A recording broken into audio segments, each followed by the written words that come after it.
รายการข่าวนครหลวงเวียงจันทน์รายการข่าวนครหลวงเวียงจันทน์สบายดีท่านผู้ฟังที่เคารพที่นี่สถานีวิทยุกระจายเสียงนครหลวงเวียงจันทน์รายการข่าวนครหลวงเวียงจันทน์ประจำวันพฤหัสวันที่2กรกฎาคม2026ซึ่งมีข่าวสำคัญต่างๆมานำเสนอต่อบรรดาทานต่อไปเชิญทานรับฟังรายละเอียดกองประชุมเวียกงานกวดกาทั่วประเทศครั้งที่5กองประชุมเวียกงานกวดกาทั่วประเทศครั้งที่5ภายใต้คำขวัญเพิ่มทวีเวียกงานติดตามกวดกาให้เข้มงวดรอบด้านต้านและแก้ไขการส่อราษฎร์บังหลวงเด็ดขาดโปร่งใสและทันสมัยเพื่อการพัฒนาประเทศชาติที่ยืนยงได้ไขขึ้นในวันที่1กรกฎาคม2026ที่หอประชุมแห่งชาติให้เกียรติเป็นประธานโดยสหายพลเอกวิไลลาคำฟองกรรมการกรมการเมืองศูนย์กลางพรรคผู้ประจำการคณะเลขาธิการศูนย์กลางพรรคมีบรรดาสหายกรรมการกรมการเมืองศูนย์กลางพรรคคณะเลขาธิการศูนย์กลางพรรคบรรดาสหายกรรมการสมบูรณ์และสำห้องศูนย์กลางพรรคบรรดาสหายรองประธานคณะกวดกาศูนย์กลางพรรคองค์การกวดกาแห่งรัฐรองรัฐมนตรีประธานกรรมการปกครองนครหลวงแขวงบรรดาสหายประธานรองประธานคณะกวดกาพรรคจากบรรดากระทรวงองค์การและนครหลวงแขวงพนักงานอาวุโสบำนาญพนักงานรัฐกรทั่วคณะกวดกาศูนย์กลางพรรคและองค์การกวดกาแห่งรัฐเข้าร่วมสหายพลเอกวิไลลาคำฟองกล่าวว่ากองประชุมเวียกงานกวดกาทั่วประเทศครั้งนี้จะได้พร้อมกันคุ้นคั่วปรึกษาหารือและรับฮ้องเอาบรรดาที่สำคัญเป็นต้นแม่นการสรุปตีราคาคืนการจัดตั้งปฏิบัติเวียกงานกวดกาในระยะ5ปีที่ผ่านมามีผลสำเร็จและจุดอ่อนข้อคงค้างรวมทั้งบทเรียนตัวจริงที่ถอดถอนได้พร้อมทั้งบรรดาทิศทางคาดหมายสู่สนในต่อหน้าที่จะต้องได้สุ่มใส่จัดตั้งปฏิบัติแต่นี่ฮอดปี 2030 เพื่อเฮ็ดให้เวียกงานกวดกาภาคกวดการัฐและกัดกัน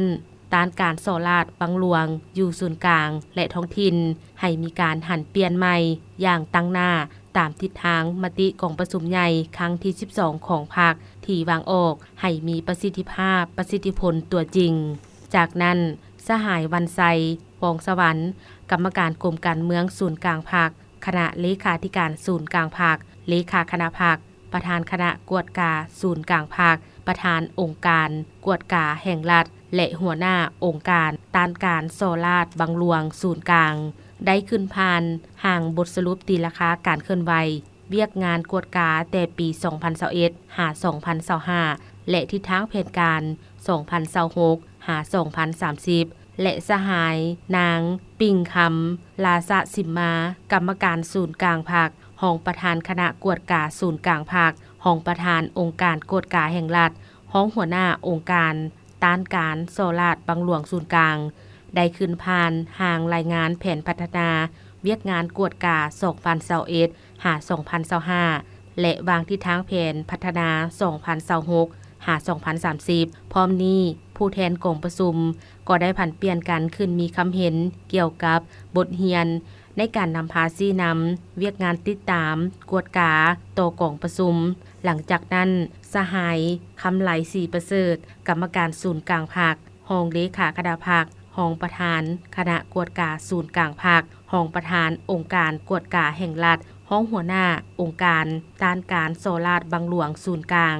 ได้ขึ้นผ่านห่างมติว่าด้วยการเพิ่มทวีการป้องกันสกัดกั้นต้านและแก้ไขพยาธิอาญาสิทธิ์การส่อราษฎร์บังหลวงปรากฏการณ์ย่อท่อการฟุ่มเฟือยในกลจักการจัดตั้งภาครัฐและสังคมพร้อมกันนั้นบรรดาผู้แทนกองประชุมยังได้ประกอบคำเห็นต่อ3ห่างเอกสารดังกล่าวให้มีเนื้อในลึกซึ้งตื่มอีกนครหลวงเวียงจันทร์ประกาศการจัดตั้งพนักงานนำพาคุ้มครองหลายตำแหน่งงานแผนกกสิกรรมสิ่งแวดล้อมนครหลวงเวียงจันทร์ได้จัดพิธีประกาศการจัดตั้งพนักงานนำพาคุ้มครองขึ้นในวันที่30 มิถุนายน 2026 อยู่ห้องว่าการนครหลวงเวียงจันทร์โดยเป็นประธานของทาน ศิริราช ธงศิลป์ทองเพ็งประธานคณะกรรมการปกครองนครหลวงเวียงจันทน์มีทานธนงไสขุดไพฑูรย์รองประธานสภาประชาชนนครหลวงเวียงจันทน์ทานแสงอรุณสุริยวงศ์หัวหน้าแผนกกสิกรรมสิ่งแวดล้อมนครหลวงเวียงจันทน์และบรรดาแผนกการเกี่ยวข้องเข้าร่วมในพิธีคณะจัดตั้งนครหลวงเวียงจันทน์ได้ขึ้นผ่านข้อตกลงว่าด้วยการยกย้ายพนักงานนำพาคุ้มครองทานคำตันแก้วหาวงศ์ห้องหัวหน้าแผนกกสิกรรมสิ่งแวดล้อมนครหลวงเวียงจันทน์ไปประจำการอยู่สภาประชาชนนครหลวงเวียงจันทน์ทานบัวคำศรีสงครามห้องหัวหน้าแผนกกสิกรรมสิ่งแวดล้อมนครหลวงเวียงจันทน์ไปประจำการอยู่ห้องว่าการนครหลวงเวียงจันทน์ทานมิงศรีวงไซห้องหัวหน้าแผนกกสิกรรมสิ่งแวดล้อมนครหลวงเวียงจันทน์ไปประจำการ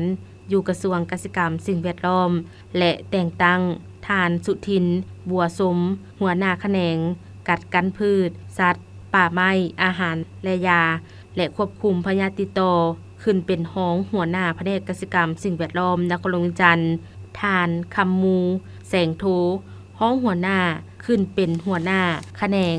กัดกันพืชสัตว์ป่าไม้อาหารยาและควบคุมพยาธิติดต่อ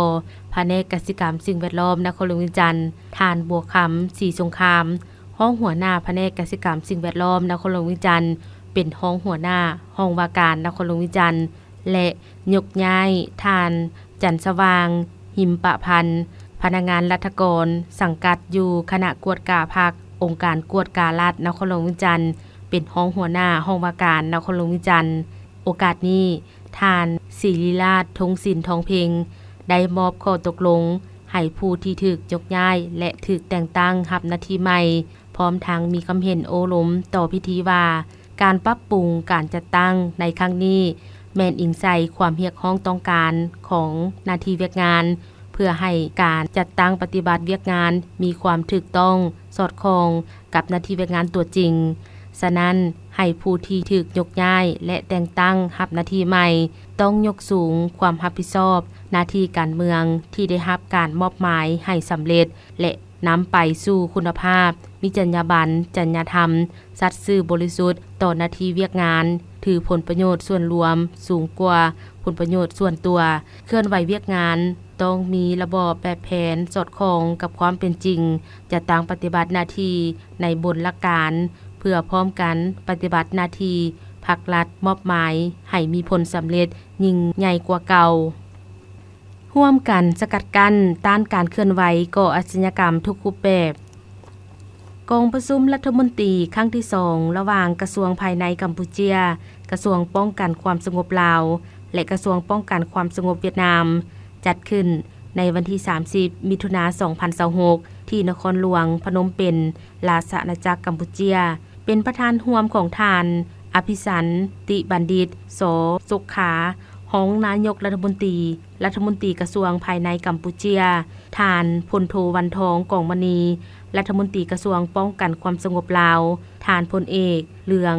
ตามกว้างรัฐมนตรีกระทรวงป้องกันความสงบเวียดนามพร้อมด้วยคณะผู้แทนทั้ง3กระทรวงเข้าร่วม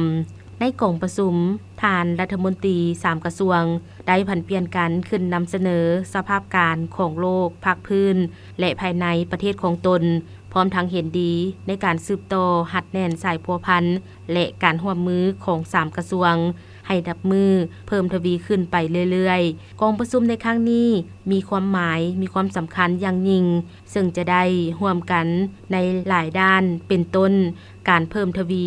กำแน่นสภาพการแลกเปลี่ยนข้อมูลข่าวสารที่พัวพันถึงความสงบความบ่เป็นระเบียบเรียบร้อยของสังคมร่วมมือกันสกัดกั้นต้านการอาชญากรรมค้ามนุษย์การประสานสมทบสกัดกั้นต้านยาเสพติดและอาชญากรรมทางออนไลน์ยกสูงมากผลการร่วมมือในขงเขตสันติบาลประกอบส่วนในการป้องกันความสงบแห่งชาติในสภาพการใหม่และรักษาความสงบบริเวณสายแดนติดโจทย์โดยเฉพาะประสานสมทบและร่วมมือกันลงกวดกา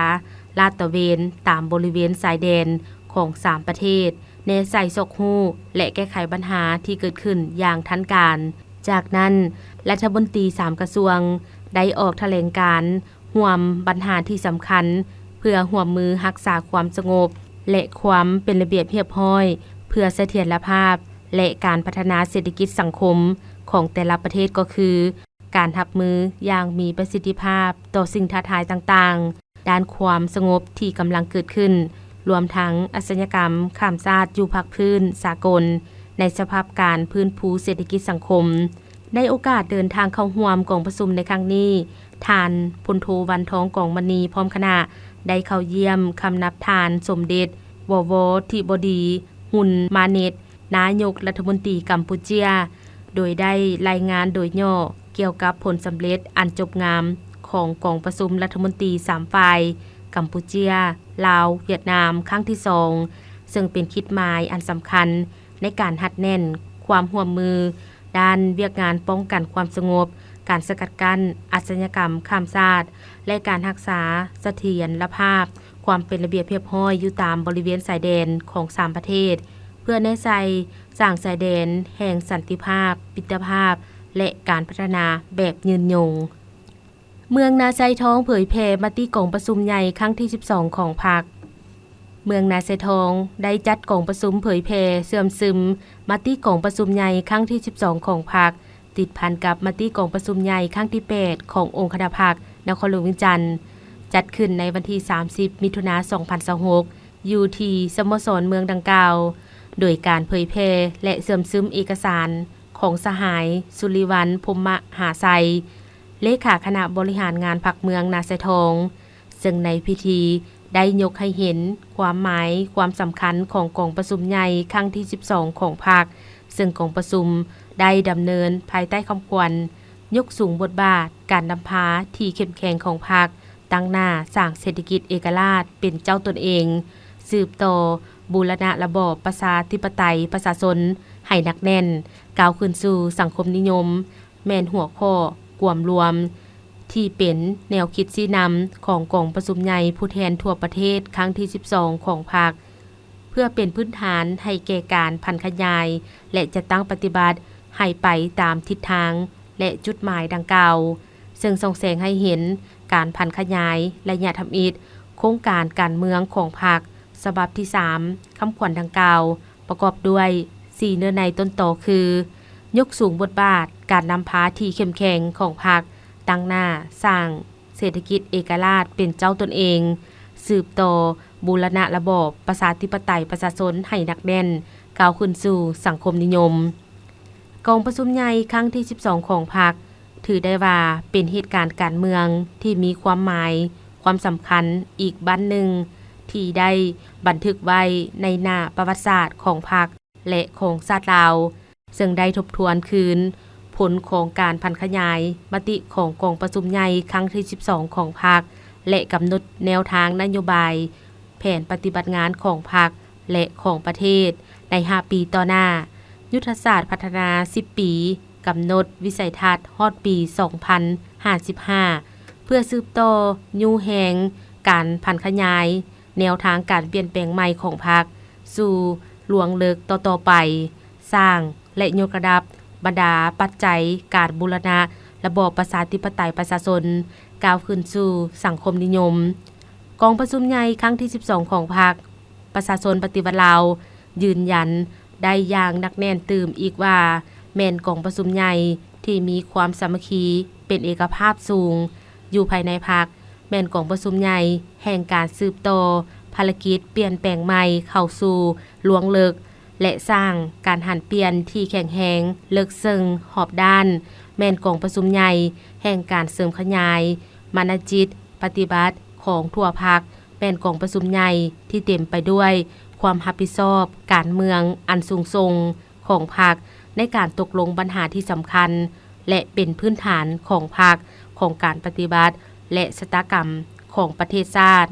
และแม่นกองประชุมใหญ่แห่งความเชื่อมั่นต่อการนำพาของพรรคในการสืบต่อก้าวขึ้นของประเทศชาติทั่วพรรคและทั่วปวงชนลาวต่างก็ชื่นชมยินดีด้วยบรรยากาศอันฟุดฟื้นต่อผลสำเร็จของกองประชุมใหญ่ครั้งนี้หลายแห่งอยู่นครหลวงเวียงจันทน์สืบต่อเสื่อมซึมมติกองประชุมใหญ่ของพรรค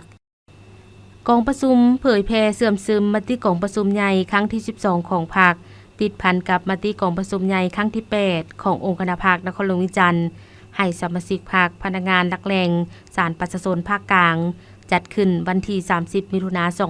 2026 ที่สำนักงานศาลประชาชนภาคกลางโดยเป็นประธานของทานโพคำไสยสอนกรรมการประจำพรรครองประธานคณะกรรมการปกครองนครหลวงวิจันทร์มีทานธนงศักดิ์ลาสพลรักษาการประธานศาลประชาชนภาคกลางบดาหองประธานศาลฐานห้องหัวหน้าคณะโฆษณาอบรมนครหลวงวิจันทร์พร้อมด้วยทีมงานติดตามบรรดาสมาชิกพรรคพนักงานราชการภายในศาลประชาชนภาคกลางเข้าร่วม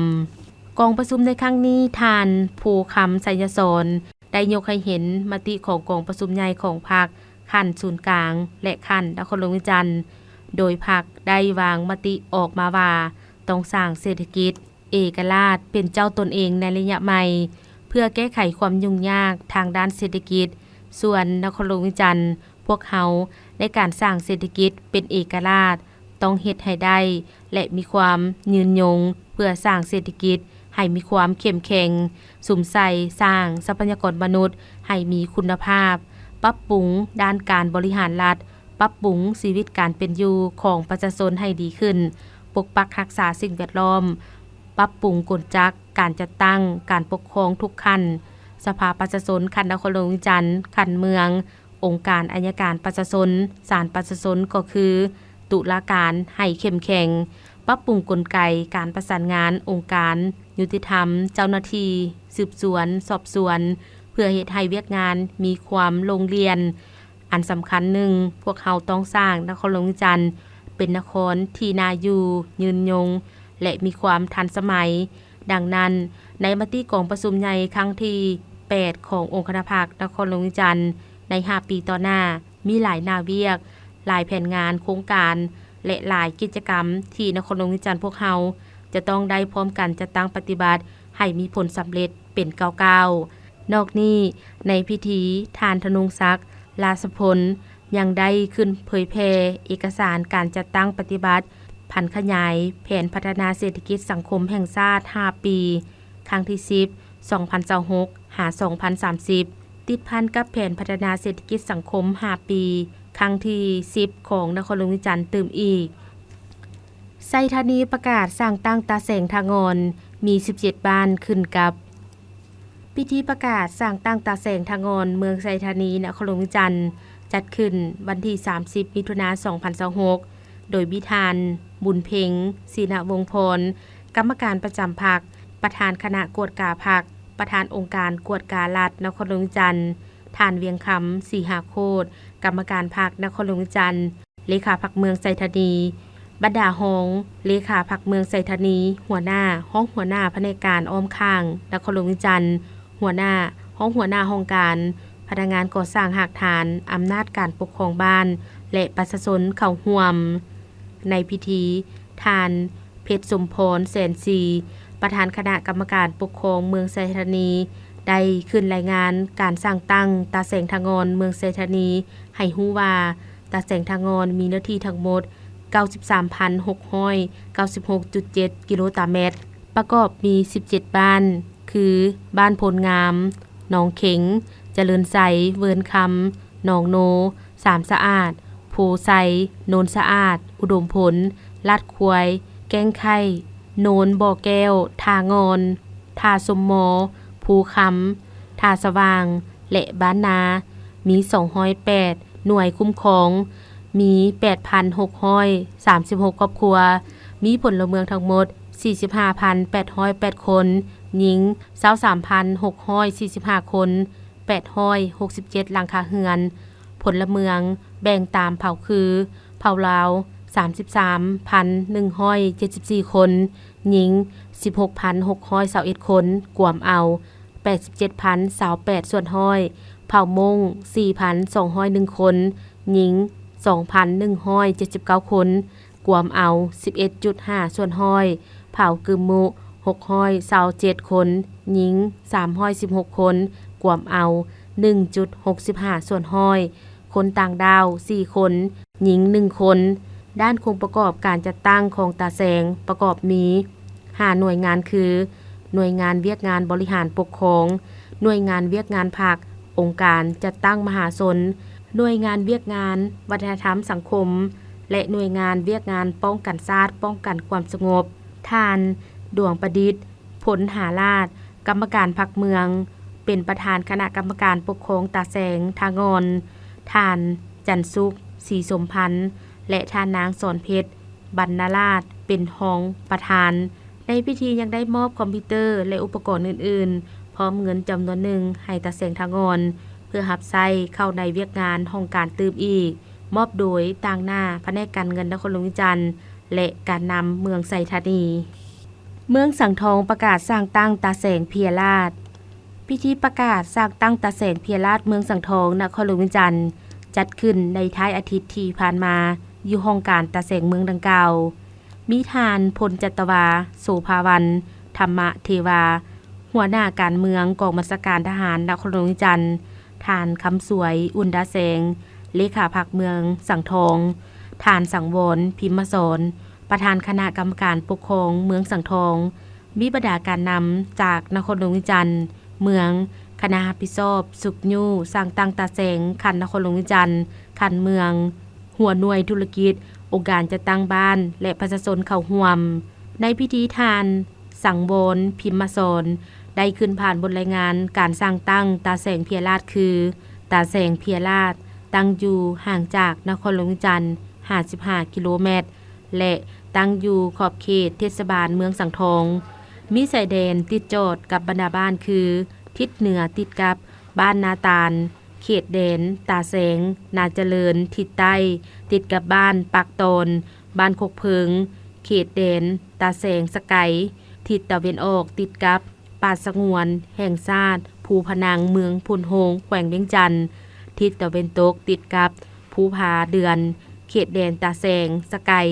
สภาพพื้นที่ตาแสงเพียราชเป็นเขตหาบเพียงซึ่งเป็นเขตอุดมสมบูรณ์ทางด้านธรรมชาติมีแม่น้ำตอนไหลผ่านเหมาะสมแก่การปลูกฝังเลี้ยงสัตว์และการบริการการท่องเที่ยวธรรมชาติและประวัติศาสตร์มีทางเชื่อมต่อระหว่างเมืองสังทองไปสู่แขวงเวียงจันทร์58 กิโลเมตรตาแสงเพียราชมีเนื้อที่ทั้งหมด 10,562 กิโลเมตรประกอบมี9บ้านคือบ้านเพียราชฐานาคามนาหอยหินลับห้วยคำหินซิวนาสาวนางไหใต้และปากแทบมีพลเมืองทั้งหมด 8,830 คนหญิง 4,457 คนมี 1,708 ครอบครัวมี 1,842 มี 1,842 หลังคาเรือนมี 1,842 หลังคาเรือนมี140 หน่วยพลเมืองแบ่งตามเผ่าลาว 8,141 คนหญิง 4,116 คนกวมเอา 92.19 ส่วนห้อยเผ่ากึมมุ688 คนหญิง 340 คนกวมเอา 7.79 ส่วนห้อยเผ่ามง1 คนกวมเอา 0.01 อัตราความหนาแน่น82 คนต่อกิโลเมตรนอกจากนั้นคณะจัดตั้งนครหลวงวิจันทร์และคณะจัดตั้งเมืองได้ผันเปลี่ยนกันขึ้นผ่านข้อตกลง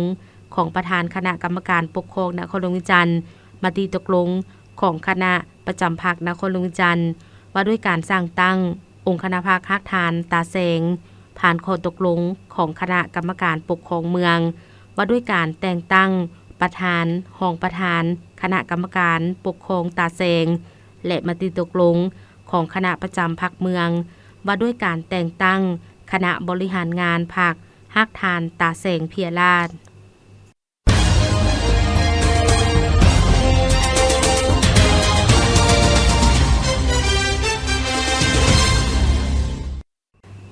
ต่อไปเชิญท่านรับฟังข่าวต่างประเทศอินโดนีเซียจะตั้งปฏิบัติกลไกเก็บภาษีใหม่สำหรับผู้ค้าขายออนไลน์กรมสวยสาอากรของอินโดนีเซียได้ประกาศว่าอินโดนีเซียจะเริ่มจัดตั้งปฏิบัติกลไกใหม่สำหรับการหักและโอนภาษีรายได้มาตรา22สำหรับผู้ค้าขายในแพลตฟอร์มออนไลน์ เริ่มแต่วันที่1กรกฎาคมนี้เป็นต้นไปโดยกำหนดแพลตฟอร์ม e-commerce เป็นผู้หักและโอนภาษีในนามของผู้ค้าระบบขององค์การพร้อมแล้วสำหรับการจัดตั้งปฏิบัติมาตรการดังกล่าวหลังจากการกาเกียมเป็นเวลาหลายอาทิตย์ในการร่วมมือกับแพลตฟอร์ม e-commerce ที่สำคัญโดยคำสั่งแต่งตั้งอย่างเป็นทางการของผู้ที่มีหน้าที่เก็บภาษีได้ออกในวันที่1กรกฎาคมนี้ท่านปูบายายูดีซาเดวารัฐมนตรีกระทรวงการเงินอินโดนีเซียกล่าวว่านโยบายดังกล่าวมีจุดประสงค์เพื่อสร้างสภาพรวมการแข่งขันที่ยุติธรรมระหว่างผู้ค้าในแพลตฟอร์มออนไลน์และร้านค้าตัวจริงโดยเน้นหนักกว่านโยบายนี้บ่แม่นการเก็บภาษีใหม่แต่เป็นการเปลี่ยนแปลงกลไกการเก็บภาษีที่มีอยู่แล้วต่อไปเชิญท่านรับฟังข่าวพยากรณ์อากาศประจำวันที่2กรกฎาคม2026ห้องความกดดันต่ำยังสืบต่อพาดผ่านอยู่เขตภาคเหนือหาภาคกลางของประเทศลาวสมทบกับลมมรสุมตะวันตกเฉียงใต้พัดปกคลุมซึ่งจะเฮ็ดให้มีฝนตกฟ้าห้องฟ้าเลื่อมในระดับคอยหาปานกลางอยู่เกือบทั่วไปและจะตกหนักพอมีลมพัดแรงอยู่บางท้องถิ่น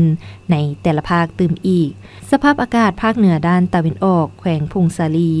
มีฝนตกเป็นบริเวณกว้างเนื้อที่ปกคลุมของฝนกว่าเอา50ส่วนห้อยอุณหภูมิเฉลี่ยระหว่าง16-28องศาแขวงหัวพันมีฝนตกฟ้าห้องฟ้าเลื่อมเนื้อที่ปกคลุมของฝนกว่าเอา50ส่วนห้อยอุณหภูมิเฉลี่ยระหว่าง18-30องศา